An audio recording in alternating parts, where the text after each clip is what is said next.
Tension in the West Philippine Sea after saying recent incident with China was a misunderstanding or an accident. The Marcos administration changed its stance and called it an aggressive use of force. Here's the report. Videos from the armed forces of the Philippines show that CCG rammed their vessels against our rubber boats.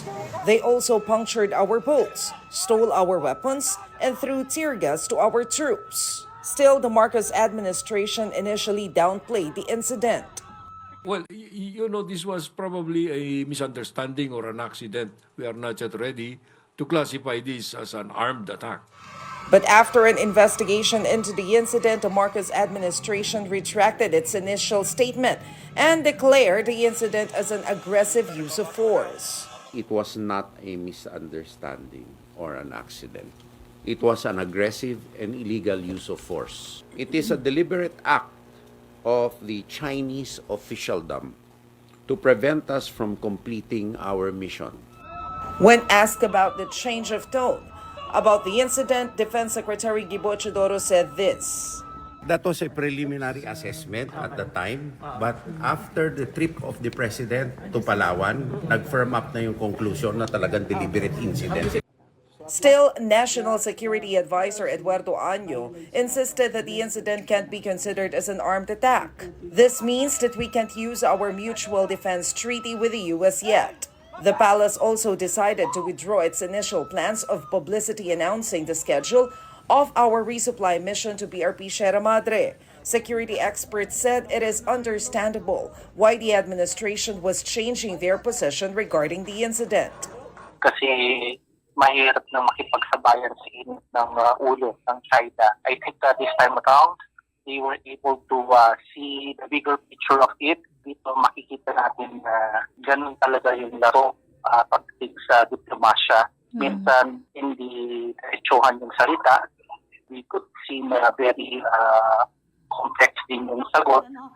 In an interview with Storycon, international studies expert Professor Renato de Castro described the recent statements as very powerful. Very powerful, magnificent. There's no more element of panic. Rather, we see more of efforts to balance. And of course, we see a powerful degree of result, element of result. The one last Friday is really more of a recommendatory. So, of course, now we see the answer. The Department of Foreign Affairs will also set a meeting with Chinese Ambassador to the Philippines, Wang Shilian. For the meantime, the DFA will continue pursuing bilateral mechanism between the Philippines and China. For News 5, Maricel Halili, We Are One News.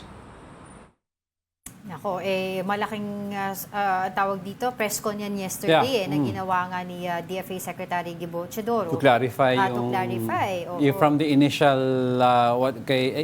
Executive Secretary Lucas Bersamin saying accident siya, he clarified na hindi nga ito accident, but that was initial assessment, pero after thoroughly si Pangulong Bongbong Marcos was talking to several of the soldiers, diba, they came to a conclusion, supposedly, na hindi nga ito accident, but rather this was an aggressive confrontation from definitely not an accident kung may napuputulan ng daliri at napapuncture pa ang ribs natin. Kaya nga di ba sabi ni DFA Secretary Gov't Chodoro, we would also like DND.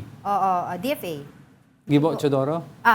Department of National Defense. National Defense. We would also like to categorically say that our policy on the West Philippine Sea has not changed. And yun nga, to be fair naman, ang sinasabi naman kasi ni Executive Secretary Lucas Bersamin din, yung regarding dun sa issue na magpapaalam or ipapaalam na magkakaroon ng mga RORI mission, ay recommendation lamang yon ng Maritime Council, PH Maritime Council. But yun nga, upon their discussion, yun hindi na matutuloy. Diba? Ang tanong na lang dyan, will they still invite media sa mga RORI mission sila?